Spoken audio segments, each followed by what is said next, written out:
हमें द्रविड़ संस्कृति पर आर्य संस्कृति का प्रभाव तथा दोनों के समन्वय से मिश्रित संस्कृति का पता चलता है। साथ ही प्रारंभिक चोलों, पांड्यों, केरल आदि द्रविड़ राजवंशों के बारे में जानकारी मिलती है। सातवां, मालविका अग्निमित्र। महाकवि कालिदास के रचना से पुष्यमित्र शुंग, उसके पुत्र अग्निमित्र, शुंग यवन संघर्ष तथा शुंग विदर्भ संबंधों के साथ साथ तत्कालीन सामाजिक एवं सांस्कृतिक जानकारी मिलती है। मुद्रा राक्षस। विशाख दत्त कृत यह नाटक चंद्रगुप्त मौर्य द्वारा नंदों के विनाश का वर्णन प्रस्तुत करता है। इसमें चाणक्य और नंद मंत्री रक्ष की कूटनीतिक चालों का अच्छा वर्णन किया गया है। मध्य विलास प्रहसन, ये प्रहसन के रचनाकार हैं पल्लव वंश के राजा महेंद्र वर्णम प्रथम के जो उनके द्वारा ये रचा गया। इसमें तत्कालीन बोधों एवं कापालिकों के नैतिक पतन का वर्णन दिया गया है। हर्ष चरित्र। महाकवि बाण का हर्ष चरित्र कान्य कुंज के सम्राट हर्षवर्धन का जीवन चरित्र है, जो न केवल इस सम्राट का चरित्र चित्रण करता है अपितु 7वीं सदी के भारत के राजनीतिक, सामाजिक, आर्थिक, धार्मिक जीवन पर भी प्रकाश डालता है। बाण की दूसरी कृति कादम्बनी से भी तत्कालीन सामाजिक एवं सांस्कृतिक झांकी मिलती है। कामदकीय का नीतिसार। गुप्त काल में कामंदक द्वारा रचित यह ग्रंथ कौटिल्य अर्थशास्त्र का संक्षिप्त रूप प्रस्तुत करता है। गौड़वहो। वाकपति राज द्वारा रचित इस ग्रंथ में कन्नौज सम्राट यशोवर्मन की दिग्विजयों का वर्णन है। कल्लण की राजतरंगिणी। ऐतिहासिक ग्रंथों में कल्लण कृत राजतरंगिणी का सर्वोच्च स्थान है। इस ग्रंथ में प्राचीन समय से शुरू कर 12वीं सदी तक का कश्मीर का इतिहास विशद रूप से लिखा गया है। कश्मीर के राजाओं के साथ भारत के जिन अन्य राजाओं से युद्ध हुए और जो अन्य प्रकार से कश्मीर के संपर्क में आए, उसका वर्णन भी इसमें दिया गया है। इसके अलावा बहुत सारे ग्रंथ हैं जो ऐतिहासिक दृष्टि से काफी महत्वपूर्ण उपयोगी हैं, जिसमें पद्मगुप्त परिमल द्वारा रचित नर शशांक चरित्र, इसमें परमार वंश का इतिहास, महाकवि विल्लण के द्वारा विक्रमांक देव चरित्र, कल्याणी के चालुक्य वंश का इतिहास, संध्याकर नंदी द्वारा रामचरित्र, हेमचंद्र का कुमारपाल चरित्र, आनंद भट्ट का वल्लाल चरित्र, जयरथ का पृथ्वीराज विजय और जय सिंह सूरी का हमीर मदमर्दन, मेरुतुंग का प्रबंध चिंतामणि। यद्यपि ये सब ग्रंथ काव्यात्मक है, परंतु इसमें ऐतिहासिक सामग्री की भी कमी नहीं है।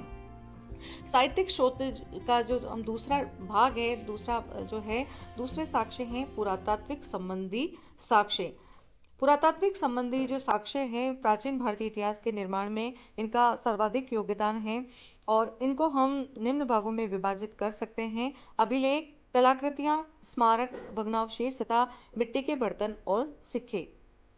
इसमें हम सबसे पहले बात करेंगे अभिलेख या उत्कीर्ण लेख। इन साक्ष्यों की अपेक्षा ये साक्ष्य अधिक विस्तृत और विश्वसनीय इनको कह सकते हैं कि प्राचीन भारतीय शासकों, सामंतों, समृद्ध जो लोग थे, उन्होंने समय समय पर अपनी विजयों, कीर्ति, दान, सत्कर्म अथवा समारोह की स्मृति में अनेकों अभिलेखों को उत्कीर्ण करवाया। ये अभिलेख अनेक स्थानों पर अनेक रूपों में प्राप्त होते हैं, जैसे कि स्तंभ शिलाओं, गुहाओं, मूर्तियों, प्रकारों, पात्रों, ताम्र पत्रों पर। अशोक के पूर्व के अभिलेख नहीं मिल पाए हैं।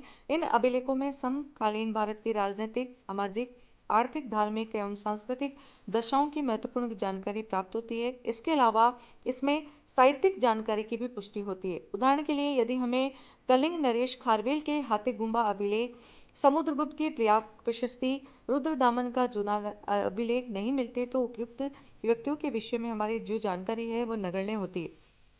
अभिलेखों से साहित्यिक रचनाओं की पुष्टि भी होती है, जैसे हर्ष के संबंध में बाण के कथन की पुष्टि उसके बांसखेड़ा एवं मधुबन तानपत्रों से, या पतंजलि के महाभाष्य में उल्लिखित पुष्यमित्र शुंग के यज्ञ की पुष्टि उसके अयोध्या अभिलेख करता है। बिना अभिलेखों के साहित्य के अनेक राजवंश एवं यशस्वी सम्राट भी विस्मृति के गर्त में अदृश्य हो चुके थे। इन अभिलेखों से हमें शासकों के नाम, उनकी वंशावली, उन तिथि क्रम, उनके समय की महत्वपूर्ण घटनाओं आदि का पर्याप्त ज्ञान होता है, जिसकी सहायता से हम किसी काल विशेष में देश की राजनीतिक स्थिति तथा विभिन्न राज्यों के आपसी संबंधों की जानकारी प्राप्त कर सकते हैं। जहाँ प्राकृतिक शिलाएं उपलब्ध नहीं थी, वहाँ लेख लिखवाने के लिए प्रस्तर स्तंभों का प्रयोग हुआ है। स्तंभ लेखों में अशोक के स्तंभ लेख सर्वाधिक महत्वपूर्ण हैं। इसके अलावा यूनानी हेलियोडोरस का विदिशा स्तंभ लेख, समुद्रगुप्त का प्रयाग स्तंभ लेख जो कि अशोक के प्रयाग स्तंभ पर भी उत्कीर्ण है, चंद्रगुप्त का मेरुली स्तंभ लेख और स्कंदगुप्त का भीतरी स्तंभ लेख महत्वपूर्ण है। इससे प्राचीन भारतीय इतिहास के निर्माण में महत्वपूर्ण सहायता मिलती है। शिलालेखों से भी अशोक के शिलालेख विशेष महत्वपूर्ण हैं। इसके अलावा पुष्यमित्र सुंग का अयोध्या अभिलेख, खारवेल का हाथीगुम्बा अभिलेख, रुद्रदामन का जूनागढ़ अभिलेख, दशरथ के नागार्जुनी गुहालेख, सातवाहनों के नासिक नानाघाट काले के लेख तथा गुप्त नरेशों के गुहालेख विशेष उल्लेखनीय हैं। गुहालेख पर्वतीय अंचलों से प्राप्त हुए हैं। दक्षिण के गुहालेख शक सातवाहन संघर्ष एवं दक्षिण भारत की तत्कालीन राजनीतिक, सामाजिक, आर्थिक, धार्मिक स्थिति पर पर्याप्त प्रकाश डालते हैं। भगवान बुद्ध के शरीर के अवशेषों को सुरक्षित रखने के लिए स्तूप बनवाए गए थे। इन स्तूपों के तोरणों एवं वेष्टनियों पर लेख अंकित होते थे। सांची, बरहुत, अमरावती आदि की वेष्टनियों पर अनेक लेख मिले हैं जो कि इतिहास की दृष्टि से बड़े महत्वपूर्ण हैं। ब्राह्मण, बौद्ध, जैन मूर्तियों पर भी उत्कीर्ण लेख भी इतिहास निर्माण में सहायक सिद्ध हुए हैं। प्राचीन नरेश तथा सामंत कभी किसी व्यक्ति को दान तथा पारितोषिक ताम्रपत्रों पर उत्कीर्ण करके देते थे। ऐसे ताम्रपत्रों से अनेक प्रकार की जानकारी प्राप्त होती है, जैसे शासक तथा उसके वंश के संक्षिप्त परिचय, जिसके समय में ताम्रपत्र लिखा गया, दानग्राही एवं उसके वंश, शाखा एवं गोत्र का वर्णन, दान का अवसर जैसे विजय, तीर्थ आदि पे किया गया दान, अग्रहार भूमि, ब्राह्मणों को दी गई भूमि तथा माप एवं सीमा, दान की गई राशि, विभिन्न करों की सूची इत्यादि। कुछ महत्वपूर्ण अभिलेख विदेशों में भी मिले हैं जो भारतीय इतिहास के अनेक अज्ञात पहलुओं पर तथा भारत के अंतर्राज्यीय संबंधों पर प्रकाश डालते हैं। इसमें एशिया माइनर में बोगज गोई नामक स्थान की जो खुदाई हुई है उसमें प्राप्त अभिलेख, मिस्र में अल अरमना नामक स्थान से प्राप्त मिट्टी की मोहरों पर अंकित लेख तथा पर्सिपोलस एवं नक्शे रुस्तम से प्राप्त ईरान के हकमानी सम्राटों के अभिलेख महत्वपूर्ण हैं। अगली हम चर्चा करेंगे अभिलेखों के बाद कलाकृतियों की। प्राचीन काल की बहुत सी कलाकृतियां जैसे भित्ति चित्र, स्तंभ मूर्तियां, मंदिर, खिलौने, आभूषण, मुहरों आदि भारत के विभिन्न स्थानों से प्राप्त हुई है, जिनके अध्ययन से प्राचीन भारतीय इतिहास, सभ्यता एवं संस्कृति के बारे में विशेष प्रकार की जानकारी मिलती है। इन कलाकृतियों में बहुत सी खंडित अवस्था में पाई गई है। सिंधु घाटी के विभिन्न क्षेत्रों में इस प्रकार की कलाकृतियों के बहुत से नमूने मिले हैं, जिनकी सहायता से ही हम लोग सैंधव सभ्यता के बारे में पर्याप्त जानकारी प्राप्त कर सकते हैं। गुफाओं में निर्मित भित्ति चित्रों से भी हमें हमारे ज्ञान में वृद्धि हुई है। इस प्रकार के भित्ति चित्र अजंता, सितान, वासल, बादामी और बाघ की गुफाओं में मिले हैं। इन चित्रों में समकालीन कला एवं संस्कृति पर अच्छा प्रकाश पड़ता है। पत्थर, तांबा, कांस्य, पीतल की बनी मूर्तियां भी इतिहास की जानकारी के महत्वपूर्ण स्रोत हैं और ये कलाकृतियां प्राचीन भारतीय संस्कृति की परंपरा को प्रस्तुत करती हैं। अगला जो हमारा विषय है स्मारक और भग्नावशेष, जो जिनमें हम बचपन से हम देखते हुए आए हैं, वो हमारे ऐतिहासिक एक तरह से स्रोत हैं। स्मारकों और भग्नावशेषों से भी इतिहास निर्माण में महत्वपूर्ण जानकारी मिलती है। छेनी, करनी, तुलिका जैसे निर्जीव साधनों की सहायता से प्रस्तुत प्राचीन भारतीय स्मारक तत्कालीन भारतीय वास्तुकारों, शिल्पकारों एवं चित्रकारों के उद्गारों को प्रस्तुत करते हैं। हड़प्पा, मोहनजोदड़ो, तक्षशिला, पाटलिपुत्र आदि के भग्नावशेष अपने अपने युग की कहानी प्रस्तुत करते हैं। इसी प्रकार स्मारकों के रूप में सुरक्षित मंदिर, स्तूप, गुफाएं, मूर्तियां, स्तंभ, तोरण, चित्रादि भी विगत दिनों की कहानी सुनाते हैं। इन स्मारकों एवं भग्नावशेषों से भिन्न भिन्न कालों की कलाओं एवं उसके विषयों तथा शैलियों का अध्ययन किया जा सकता है, जिनके सूक्ष्म अध्ययन से हम इतिहास के कालक्रम को भी निश्चित कर सकते हैं। ये अपने युग के लोगों के धार्मिक विश्वासों की जानकारी देने में उपयोगी हैं। जैसे सिंधु क्षेत्र से जो प्राप्त पशुपति शिव की मूर्तियों से हम अनुमान लगा सकते हैं कि उस युग में शिव पूजा भी प्रचलन थी। गुप्त काल में वैष्णव, बौद्ध, जैन, शैव धर्म की बहुत सी मूर्तियां हमें मिलती हैं, तो ये हम पता लगा सकते हैं कि उस समय धर्म, धार्मिक सहिष्णुता थी। मूर्तियों और चित्रों की भिन्न भिन्न वेशभूषाओं, हाव भाव आदि से उस युग की धार्मिक तथा सामाजिक मान्यताओं की भी जानकारी प्राप्त होती है। खजुराहों की असंगत अश्लीलता से हम उस युग के सामाजिक पतन का अनुमान लगा सकते हैं। स्मारकों एवं भग्नावशेषों पर विदेशी प्रभाव के आधार पर हम विदेशों के साथ भारत के संबंधों के भी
के मुख्य स्रोत सिक्के ही हैं। इन सिक्कों पर प्राय शासकों के नाम, उनकी उपाधि, तिथि, राज चिन्ह, धर्म चिन्ह अंकित।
विलुप्त हो चुके हैं और बाद के यूनानी लेखकों की रचनाओं में उनके उद्धरण मात्र मिलते हैं।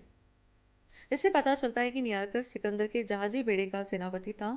उसके लेखों के अवशेष स्ट्रेबो और अरेयन के ग्रंथों में सुरक्षित हैं। सिकंदर के बाद के यूनानी लेखकों की रचनाएं अधिक महत्वपूर्ण हैं। इन परवर्ती लेखकों में मेगस्थनीज, डिमेकस, स्ट्रेबो, प्लिनी, एरियन, पेलिस्ट्रोकिस आदि के विशेष उल्लेखनीय हैं। मेगस्थनीक चंद्रगुप्त मौर्य के दरबार में यूनानी नरेश सेल्यूकस का राजदूत था। उसने भारत पर महत्वपूर्ण लेख इंडिका नामक ग्रंथ लिखा है जो उसके प्रत्यक्ष अनुभव पर आधारित है। दुर्भाग्यवश ये ग्रंथ भी कालांतर में विलुप्त हो गया, परंतु परवर्ती लेखकों ने इस ग्रंथ के अनेक अंश उद्धरण के रूप में अपने अपने ग्रंथों में सुरक्षित छोड़े हैं। डिमेकस भी मेगस्थनीज की भांति सम्राट बिंदुसार के दरबार में सीरिया के यूनानी दरबार का राजदूत था। उसका लिखा ग्रंथ भी विलुप्त हो गया है, लेकिन स्ट्रेबो की रचना में इस ग्रंथ के कुछ उद्धरण मिलते हैं। यूनानी लेखकों में स्ट्रेबो का नाम अधिक महत्वपूर्ण है। यह एक आलोचनात्मक इतिहासकार था। उसने समस्त पूर्ववर्ती ग्रंथों के अध्ययन एवं देश विदेश की अपनी यात्रा के बारे में भूगोल में लिखा है। इसी प्रकार प्रमुख ग्रंथ जो है उसमें प्लिनी का प्राकृतिक जो है इतिहास है। एरियन ने इंडिका और सिकंदर का आक्रमण ग्रंथ लिखा है। और अज्ञात लेखक है पेरिप्लस ऑफ द इरेथियन सी, जिनसे हमें भूगोल, व्यापार आदि के बारे में महत्वपूर्ण जानकारी प्राप्त होती है। यूनानी लेखकों के बाद चीनी लेखक, चीन में बौद्ध धर्म के विस्तार के कारण भारत और चीन का संबंध बहुत ही दृढ़ हो गया था। धर्म संबंध स्थापित होने पर केवल भारतीय लोग ही चीन में नहीं गए, अपितु अनेक चीनी बौद्ध धर्म, साहित्य और संस्कृति का अध्ययन करने तथा बौद्ध तीर्थ स्थलों के दर्शन करने यहाँ आते थे। और उन्होंने अपने वर्णन जो है काफ़ी लिखे हैं, जिनमें सुमा चीन, फाइयान, हैंसांग, लिली, इत्सिंग आदि के नाम महत्वपूर्ण हैं। सबसे पहले सुमा चीन। सुमाचीन को चीनी इतिहास का पितामह कहा जाता है। इसने ईसा पूर्व प्रथम शताब्दी में अपना इतिहास ग्रंथ लिखा। इस ग्रंथ में उसने भारत के संबंध में बहुत कुछ बातें लिखी हैं। फाइयान ऐतिहासिक जानकारी की दृष्टि से ये महत्वपूर्ण है और चंद्रगुप्त द्वितीय के शासनकाल में बौद्ध ग्रंथों के अध्ययन के लिए भारत आया था और लगभग 15-16 साल भारत में रहा। अपने भारत प्रवास के काल में उसने भारत के विभिन्न क्षेत्रों का भ्रमण किया और अपना यात्रा वृत्तांत उसने लिखा। बौद्ध धर्म पे धार्मिक और विशेषतः बौद्ध धर्म पे उसने प्रकाश डाला है, परंतु प्रसंग व सामाजिक तथा अन्य बातों का भी उसने उल्लेख किया है। प्रत्यक्ष दृष्टि वर्णन होने के कारण वो बहुत उपयोगी है और उसमें हमें गुप्तकालीन भारत के बारे में जानकारी मिलती है। हेनसांग हेनसांग भी बौद्ध ग्रंथों के अध्ययन के लिए भारत आए थे। वह सम्राट हर्षवर्धन के शासनकाल में यहाँ आए, लगभग 15 साल तक भारत में रहे। उसमें समस्त भारत की यात्रा की। स्वदेश पहुंचने के बाद भी उसने अपने भारत प्रवास के अनुभवों को लेखबद्ध किया। प्राचीन भारत का इतिहास अध्ययन करने के लिए हेनसांग का यात्रा विवरण बड़े महत्व का है। यह विवरण बड़े विस्तार के साथ लिखा गया है। बौद्ध इतिहास के संबंध में बहुत सी बातें उपयोगी है। हीली हेनसांग का मित्र था। उसने अपने मित्र की जीवनी लिखी। उसी के प्रसंगवश भारत में बहुत सारी बातें लिखी जिसकी जानकारी हमें हेनसांग से हुई। इस आधार पर यह ग्रंथ भी काफी महत्वपूर्ण है।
इन विभिन्न स्रोतों का स्वतंत्र एवं तुलनात्मक अध्ययन की, ताकि हम उसमें निहित प्रामाणिक तथ्यों के आधार पर प्राचीन भारत का प्रामाणिक इतिहास याद कर सके।